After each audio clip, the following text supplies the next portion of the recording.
Si tu savais tout ce qui est en train de s'aligner pour toi, tu arrêterais d'avoir peur. Tu stresses, tu doutes, tu veux que ça aille très vite. Mais si tu avais une vision, si tu verrais l'entièreté du puzzle, tu comprendrais en fait que toutes ces choses qui sont en train de se passer ne sont pas contre toi. Au contraire, tout ce que tu es en train de vivre en ce moment te prépare à ce que tu as demandé. Donc oui, même si c'est pas agréable, même si c'est des portes qui se ferment, même s'il y a du délai d'attente, même si tu fais des détours, en fait, toutes ces choses-là ne sont pas le hasard. Parce que tu peux me croire que le bon timing est bien plus important que la vitesse. Est-ce que tu sais pourquoi justement la résistance bloque ce qui est bon pour toi? Parce que quand tu résistes, quand tu crées cette résistance, que tu luttes contre le flux de la vie, tu te coupes de ta propre abondance personnelle. L'impatience t'enferme dans le manque. Le contrôle, lui, il bloque les surprises que l'univers a préparées pour toi. Et la peur, elle te fait avoir des problèmes là où il y a juste des réajustements à faire. Alors tu dois te demander justement comment cultiver l'ouverture, comment cultiver la confiance. Mon premier conseil, ça va être très simple.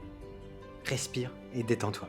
Ça peut paraître con, hein, mais dans le conseil, en fait, applique simplement les choses. Respire et détends-toi. Parce que oui, tout arrive au bon moment. Au bon. C'est pas forcément celui que tu veux, mais c'est le bon en tout cas. Mon deuxième conseil, ça va être de remplacer le pourquoi ça bloque par ok, comment ça travaille pour moi actuellement. Ces deux perceptions, elles ont une vibration qui est totalement différente. T'en as une qui va t'enfermer et t'en as une qui va t'élever. T'en as une qui va être dans l'ouverture. Donc comment ça travaille pour moi, c'est plutôt de voir l'opportunité là-dedans. Tu vois, c'est réussir à trouver la beauté, réussir à trouver le positif dans chaque chose qui peut se présenter dans ta vie. Mon troisième conseil, ça va être de t'ancrer dans le présent. Ancre-toi dans le présent. C'est ici que tout se joue. Le passé, c'est le passé. Le futur n'existe pas encore. C'est là que ça se joue.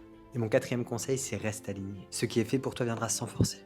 Tout comme ce qui est censé s'éloigner, s'éloignera quoi qu'il arrive, d'une manière ou d'une autre. Et si aujourd'hui tu choisissais la confiance plutôt que la peur, qu'est-ce que tu es prêt ou prête à laisser aller pour t'ouvrir à meilleur?